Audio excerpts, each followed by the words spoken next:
And here was this group of people standing on the sidewalk in 6 or 8 inches of snow, 9 below zero. And I thought, what kind of commitment is that to, not a habit that you're proud of, to smoking?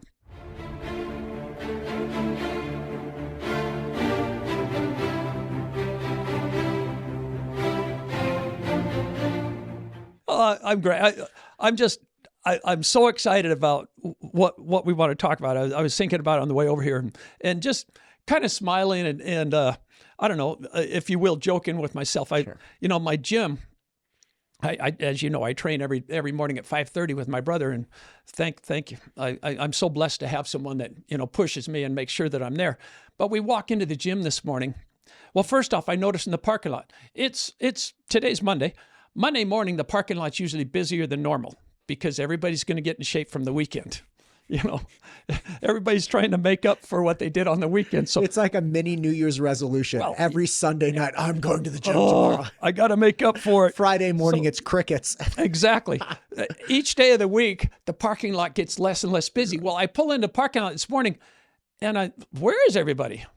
The parking lot was definitely not busy. I walk in, our gym is under a major remodel, and the floor was torn up. Most of the machines were gone, and they'd moved them to a new area. Our workout area had been confined to about 1/3 of the normal space. Well, I wasn't aware of this. I didn't look at the signs. They told us last week this was happening.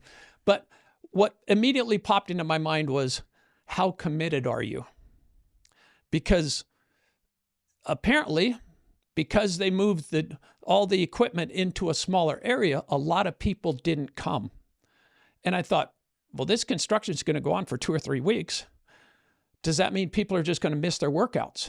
And I just had to smile as my brother walked in. He looked around, he goes, where are we working out? And I said, in that little room over there where they've put all the equipment into one room. And his immediate response was, looks like people took that as a way to get out of working out. And so, again, the idea, what are you committed to and how committed are you? Another thought, I thought of this years ago. This was about, 2015, 2016. I had an office downtown right across the street, actually, from a hospital facility. Okay. The hospital facility had a policy that you cannot smoke on their property. So every day when I would leave my office, I'd see this group of people standing over across the street from the hospital property smoking. Well, this particular day, it had snowed the night before, and it was cold. The snow had come in, the storm had blown in the snow, and then it got cold. It was 9 below zero. And here was this group of people standing on the sidewalk in 6 or 8 inches of snow, 9 below zero. And I thought, what kind of commitment is that to, not a habit that you're proud of, to smoking? And so I kind of let that run with my mind and thought, what do we commit to? And then what do we stick to? And does a commitment really mean what we hope it does? And that is, we're going to do this. Or can we back off? So like if you tell someone, and I talk about being timely all the time.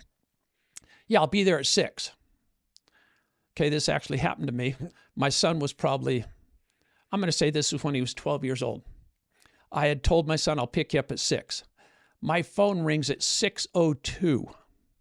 I'm about 3 blocks from where I'm supposed to pick him up. Dad, where are you? I said, I'm right around the corner. I missed a couple of lights. He goes, you told me you'd be here at 6. And I just smiled because that's the level of commitment I've taught my son at 12 years old. How many friends do we have that if we say, hey, dinner's at 7, and they show up at 7:20, 7:30? And so what the point is, again, not to be critical of people, but stop and say, what are we committed to? Are we going to take the day off because the gym is going through a remodel and it's, it's a little inconvenient to walk into the smaller room and we're closer to people and there's more noise and all these things? Or are we committed to, we're going to train, come hell or high water. Now, the people that smoke, we're going to smoke at 9 below zero, no matter what. That's commitment. So when I look at this and say, what are we going to commit to in our lives? And, whether it's raising children, whether it's a job, whether it's making good, smart financial decisions, whatever, whether it's a relationship, and just raise that question. And I love the question. I don't know that I need to go any further. I don't know. Do you have anything to add? Yeah, absolutely. So I've been thinking about this for a long time. I got married when I was younger, and even before that, when I was a teenager, I had family members that would say they were going to do something. And even by 13, 14, I'm like, you're not going to do that. And I saw this play out. Now, as a teenager, you don't have a lot of experience with being this like steadfast, response, and nobody's relying on you for anything when you're 14, anyway, Right. most likely. But as I got older and older, the idea of commitment really started to bother me, because I would have people that would verbally commit to things. They would say, hey, I want to do this, right? Or, hey, I'm going to do this. And these weren't even things of consequence. It was like, you don't even have to tell me you're going to call me every Sunday. Right. Like, doesn't matter to me. You call me, you don't call me, fine. But there would be this big grandiose showing of, I'm going to do this. And then what would actually happen, the stick-to-itness was not there. Right. It's like, goes 1 week, I get a phone call the next week, it's done and it's over. And the thing that I've always found interesting is that I think people make overt commitments to things. They verbalize commitments. They share their commitments that they're intending to make with people. And they get a benefit out of just verbalizing a commitment, because I think what they're actually trying to do is get credit for having a virtuous intention. They're like, I'm trying to do this thing, or I'm going to do this thing. And that tells the person there that's listening, this person values this action. But that's wholly different from what you actually stick to doing, what your actual actions are. And I think so many of the commitments people make now, be it friends and family, or I'll be there at whatever time, I'll be there 7 p.m. sharp, and they show up at 7:20. They make the initial commitment without having any intention of being the person who actually shows up. They want the value, the moral value, the win of saying, I will do this thing. Yeah. But then they aren't that person. Yeah. Right. So it's almost like you got the appetizer when the main course is actually being that person, but the appetizer was enough. It's Absolutely. that you signaled that you valued being on time, but you were never going to actually be on time. Yeah. No, it's interesting, because when, we say how you do anything is how you do everything. Sure. Okay. So if we can't commit to, say, something small, like whatever, I'm going to call you every Sunday. Sure. Well, what can we commit to, and what can we, I guess, be trusted to do? And so, in terms of when we have friends and family and different people around us, when we know someone's not going to do something, what are we going to do? Are we going to try to involve them? Are we going to try to keep them in the group, or are we going to tend to push them away? May I add something to this, actually? Absolutely. And again, I'm very taken by the idea of, can we keep somebody around that makes false commitments? I actually, in the last year, one very key family member of mine, I told her to stop telling me she was going to do things like, oh, I want to come visit you, or I want to do this, or oh, I want to call. And it was because I realized when she told me these things, and I knew, as I did, she wasn't actually going to follow through. I had a decision. Somebody tells you, hey, I'm going to write a cookbook. They're not writing a cookbook. You have two decisions. You can say, oh, that sounds great. Or you can say, yeah, I don't think you're actually going to. You can, of course, stay quiet, but I mean, you're in the middle of a conversation. You can't just fall quiet and silent in a conversation. And what I realized is when I accepted this commitment to write a cookbook, come visit, do anything, call me on Sundays. Yeah. And I didn't object to it because I felt it would be rude to be like, you're not going to do this. I realized I actually weakened myself.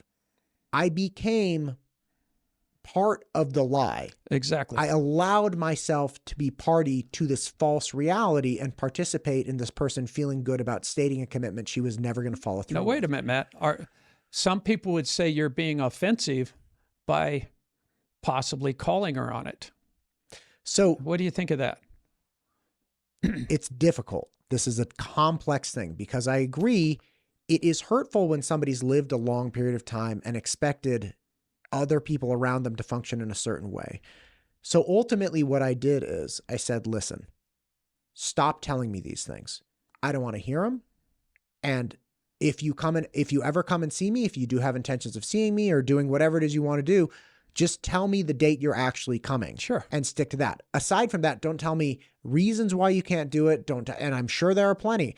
Bottom line is it's not going to happen for whatever reason. You're still a fine person. I just can't participate in your life and the way you move through the world in this way anymore. And yeah, was she happy I said that? No. No.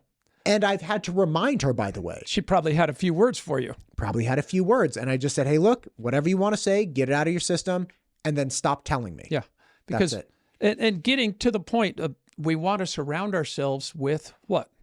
Some people like to surround themselves with people that just accept whatever they say and don't hold them to anything because, well, you're really nice, you're kind, and what they're really saying is, you let me get away with anything I want. Or do you want to surround yourself with some people that are going to say, wait a minute, you committed to this, we're going to hold you to that. You committed to meeting here at 4:00, or you told me you'd give me a ride to the airport. Now you're telling me you can't? So this dichotomy of, if you will, dichotomy of friends, and say, do I want people that just let me say whatever I want, or do I want people that hold me to certain standards? And I can tell you, I can tell from you and myself, we go after the people that are going to hold us to certain standards and make sure that we're not making commitments that we're not going to keep. We're not making promises, because when we get to a higher level, what's a goal? Well, isn't a goal just a commitment, and then we share it with other people? Right. Well, if okay, my goal is to lose weight, my goal is to save amount of money, my goal is to work out, whatever, right, 3 days a week, 5 days a week, whatever. I think about setting a goal and then sticking to it. And I have people ask, I can always brag on my kids. I love doing that, of course. My kids have been in martial arts their whole lives. And my son was a black belt when he was 7 years old. Okay. He was ranked number 3 in the world at 8 years old. My daughter's a black belt at, I think, 9 years old. What does it take to get that? How many belts do you have to go through? How many challenges? How many practices? Well, I really, truly believe my kids learned from that commitment, because they weren't going to go compete at the next level, the next level, the next level, the next level, unless they had that commitment to excellence. And so when we talk about commitment, and I love it that they learned it, like say, at 5 years old, my son's talking about what his next belt is and how many moves he has to learn in order to get to that next level, and who he has to take out. There's this kid, we had a kid in Arkansas and a kid in Dallas and a kid in Las Vegas that were always competing with him. And they were the top ranked kids in the world. And he's like, Dad, what do I have to do? And I'm like, I just couldn't help but smile at 6 years old or at 7 years old for this kid to say, what do I have to do? And to have that level of commitment and then carry it on throughout your life. And I think, when we talk about this, and hopefully we can help people, that are listening and want to come to our gatherings, is say, we're going to work with you and help on whatever your commitments are and whatever you want to improve on, whatever you want to optimize, and bring you into a group that will help hold you to a certain standard, and not our standards, but whatever standards you want. Because if you want to say at 6:00, I'll be there, let's stick to it. Right. Let's not, I didn't have an excuse when my son called me and said, Dad, you told me 6:00 and it's 6:02. I was like, you're right, son. I didn't plan so well. I didn't, I got to own it. Right. Because there's my commitment. When I say something, 6:00, I better be there at 6:00. Yeah. I have a 12-year-old son right now, and I drive him to school every morning, and I usually go get some work done, then go work out, then come back, grab him, go to school. And it was just last week. He was standing in the garage with his shoes on, backpack ready to go. It's like, Dad, you're late. Again, I was sitting there kind of dumbfounded because I was like, why? Okay, we're going to get to school on time. And he said, yeah, but you were supposed to be at the car at 7:50. It's 7:52. Yeah. And again, this was actually a really clear choice. I could either devalue the infraction and say, well, look, it's not really that important because we will still attain this goal of timely attendance, right? Yeah. But again, that would have just been devaluing commitment that I had made. I said, hey, you're right. I'm sorry. I won't do it again tomorrow. Yeah. And I think I see a lot of people when their kids call them on things, instead of acknowledging that they've crossed a threshold or broken a rule or done something, they devalue in that moment whatever it is that they got caught on. And ultimately, it's like, well, what did you just teach your kid? You didn't teach them accountability. Like, why aren't they going to do the same thing to you? Oh, I didn't turn in the assignment because it's not that important. Oh, like, who really cares about the speed limit? Everybody was going faster. Or like, blah, blah, blah. You're just going to devalue the principle instead of recognizing that you actually should honor the commitment. Yeah, it's interesting you bring that up. The 3 Ds, you know, when we have something like that where we miss a commitment or we don't follow through, 3 Ds. The first one is deny it. No, I didn't do that. And the obvious, you know, the evidence is right here. I can look at my watch. Yeah. So we can't deny it. Right. Then the next level is denigrate. It's not really that important anyway. We're going to be on time, you know, and we can look through different disagreements or arguments that we have with our spouses or with our kids or with business associates, whatever. And a lot of people do this triple D. So the first thing is deny. When we can't deny, then we denigrate. Well, you know what? That's not, we missed that deadline, but that was a soft deadline. Right. So we try to, you know, this is when we get pulled over for speeding. And what do we tell the cop? Well, there were 3 other cars right next to me that were speeding too. You know, so we denigrate. Third one is we dismiss. And this is where unfortunately, a lot of communication with spouses where we're training on that. This is where the real problem lies, because what do? Dismiss means I'm done talking about this. God. Okay. We're done we're not going to talk about this. And so, like I say, deny, denigrate, dismiss. When people want to dismiss something is when we really do need to talk about it. But how many, you know, I'm not going to put you on the spot and say how many times with your wife. Thank you for not asking that question. But when we have someone say, listen, we're not going there right now. We'll talk about this tomorrow, you know, so that I can dismiss it and go on. And that's one of the keys in terms of bringing us back to an original commitment is, let's be honest. The commitment we made, we messed it up. We can either own it and say, you know what? Yeah, that's, you know, I jump out and I love it when like, let's say NBA players, they make a bad pass, the ball goes out of bounds. They're like, it's on me. Right. I messed up. We can own it when we mess up a commitment. You know, my son called me at 6:02. Sorry, son, you're right. I didn't plan well. I owned it. Or I can try to triple D it and deny it. Say, no, I'm not really late. My clock says it's only 5:58. I got a couple more minutes. I can denigrate. Well, son, we're still going to get there on time. It's okay. Or dismiss it. Listen, I've had a tough day.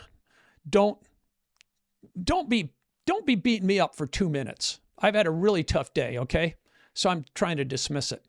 So anyway, it's fun to talk about commitment, and then let's bring it into our regular lives. How you do anything is how you do everything. If we can commit to things and then stick to it, it's going to drive us forward. It's going to build us better relationships. It's going to make us a stronger citizen in whatever we choose to deal with. And that's what we work on. That's beautiful. Yeah. Thank you, Matt. Thank you.